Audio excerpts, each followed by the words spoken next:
Hi guys, for today's video, I will teach you kung paano pumunta sa Taipei Zoo. Napaka-easy lang nito guys, kaya for sure hindi kayo maliligaw. So ito yung Taipei MRT route map. Kung nasaan sulok man kayo dito sa Taipei or New Taipei or mapa East, West, and South, ang landmark kung saan kayo bababa para makapag-transfer sa Brown Lane ay sa Taipei Main Station. At kapag nasa Taipei Zoo MRT Station na, mag-exit 1 kayo.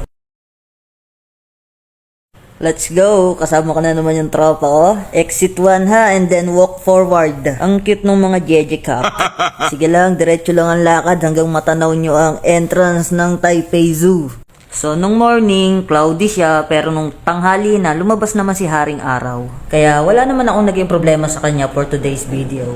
As always, kailangan mag-fall in line. Pilahan nyo lang yung linya kung saan kayo karapat dapat. And yes, nag-load lang kami sa Yoyo card para convenient. For entrance fee, for bendo machine, pero hindi naman ako gumamit ng Yoyo card dyan.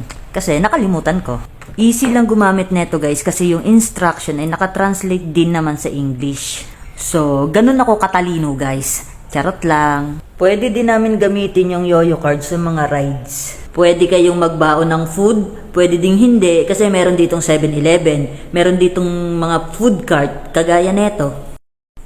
Pusit yan guys. Huwag kayong para siyang bulate no. So, 150 yung isang bag ng pusit. Pero syempre, para sure, gagamit tayo ng Google Translate guys para hindi tayo aanga-anga. In fairness guys, masarap siya. Marami ding CR dito, kaya no need to worry. Just in case abutan kayo, may paglalagyan naman kayo. Kahit nasa kalagitnaan pa kayo ng zoo. Napakadami talagang tao kapag holiday, parang may prosesyon. Buti na lang meron kaming nginunguya, at least hindi nakaka-boring.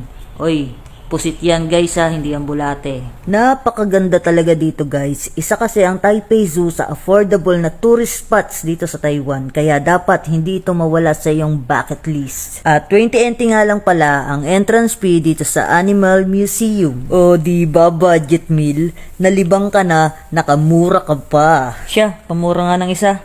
Oh, king ina. Joke lang, wag magalit. Oy, wag KJ. Chill. Inhale, exhale. Then, don't breathe. Malawak nga pala ang Taipei Zoo guys, kaya dapat meron kayong map. Kami wala naman kaming map noon, pero nakapulot lang yung kasama ko. Chinese language yung instruction nila guys, kaya hindi nyo yan maintindihan. Kaya dyan, nagpipiling lang talaga ako dyan. Pero ang advice ko sa inyo, kapag ka dumiretso na kayo ng lakad, papasok, huwag na kayong babalik. Common sense lang guys. Siyempre, kapag bumalik kayo, hindi na kayo makakapunta dun sa patutunguhan nyo. Gusto nyo yarn? So, 3 types of animals lang yung ipapakita ko sa inyo. Kasi pag pinakita ko lahat, baka naman maumay kayo. Number 1, elepante. Ay, hindi pala yan elepante. Ito pala yung elepante. Number 2, monkey. Ayaw nila humarap kasi shy type sila.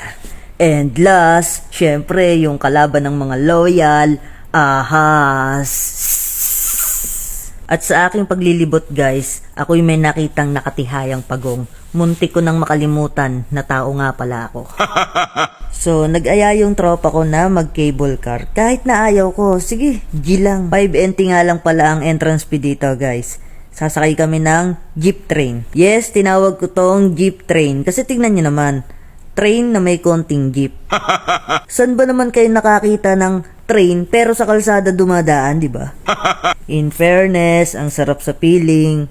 Sulit yung 5 NT guys. Ang sarap magmuni-muni. At Diyos ko po, nandito na nga kami sa kinatatakutan kong rides. O, di ba? Mababa pa yan. So, wala na talaga akong magagawa. To the moon na to. Skirt, skirt, broom, broom, sa fake, no room. Mataas talaga dito guys. Hindi naman ito yung first time kong makasakay ng cable car dito sa Taiwan.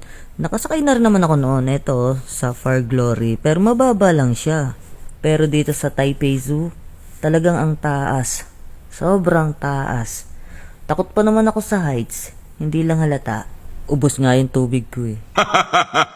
Yung tropa ko, enjoy na enjoy habang ako nasa sulok lang eh. Ito nga pala guys, yung pabalik na kami. So, uwian na. Napakabait ko ng araw na to. Hindi man lang ako nag-inom. Kaya next week, sigurado lalaklak ako.